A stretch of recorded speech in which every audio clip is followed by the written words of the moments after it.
Shalom, salam sejahtera bagi kita semua.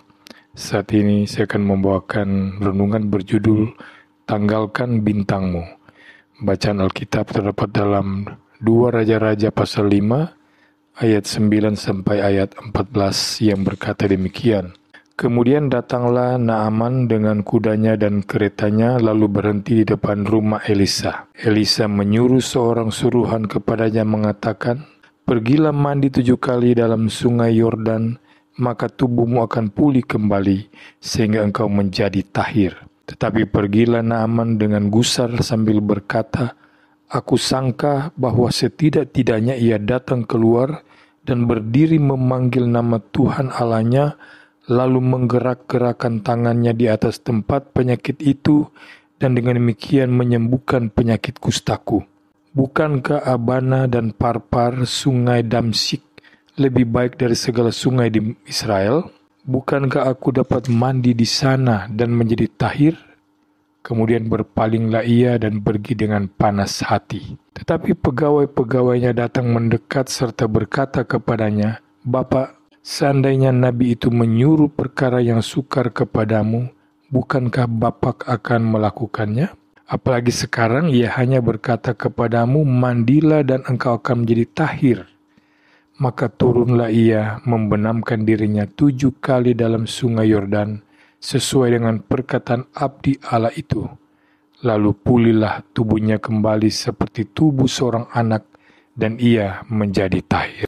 Saudara-saudara yang Kristus kasihi, jabatan, pangkat, kedudukan, kepandaian, gelar, dan kekayaan bagaikan bintang-bintang yang melekat pada diri seseorang. Tidak salah seandainya seseorang memiliki bintang-bintang itu. Itulah sebabnya sebagian besar manusia berusaha untuk mendapatkannya. Tetapi bagi orang yang tidak berjiwa hamba dan tidak rendah hati, bintang yang dia miliki bisa menghambat hubungan dengan sesama. Juga bisa menghambat berkat lain yang lebih penting yang seharusnya dia terima. Menjadi menarik jika kita memperhatikan pengalaman Naaman, seorang panglima Raja Aram. Panglima Raja adalah kedudukan yang tinggi, bisa dikatakan jenderal pada zaman sekarang.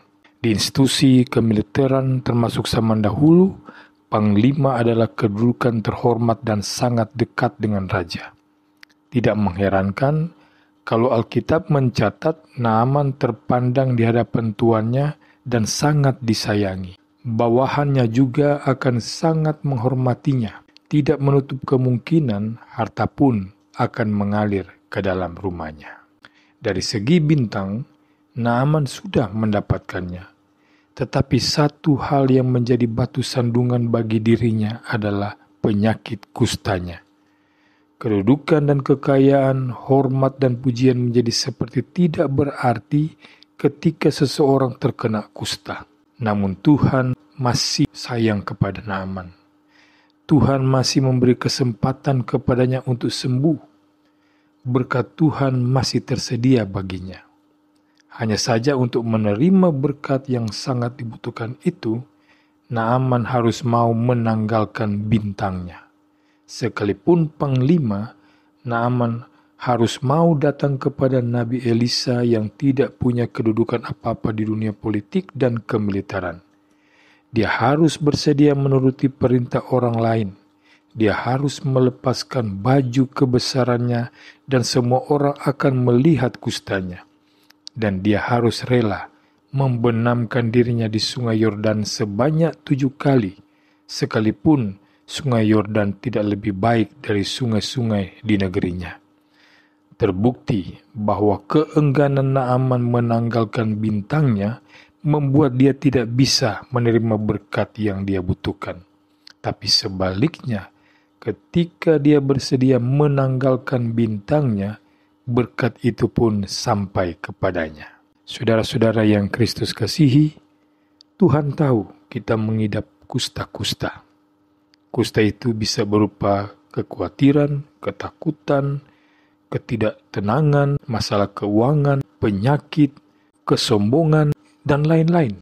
Di sisi lain, Tuhan tetap memberi kesempatan kepada kita untuk sembuh. Sayang seringkali kita terlalu mengandalkan apa yang kita miliki. Kita berpikir bahwa bintang kita yang berupa kepandaian, kekayaan, jabatan bisa membereskan kusta-kusta kita. Akibatnya, bukan kesembuhan yang kita dapatkan, malah semakin parah. Oleh karena itu, marilah akui dan sadari di hadapan Tuhan bahwa diri kita ini lemah. Jangan sombong dengan apa yang kita punya. Bukalah telinga dan hati untuk mendengarkan petunjuk Tuhan. Lakukanlah apa yang Tuhan perintahkan. Dengarkan dan turutilah nasihat orang yang dewasa rohaninya. Sebab bukan tidak mungkin Tuhan menolong kita melalui mereka. Tuhan Yesus memberkati kita semua. Amin.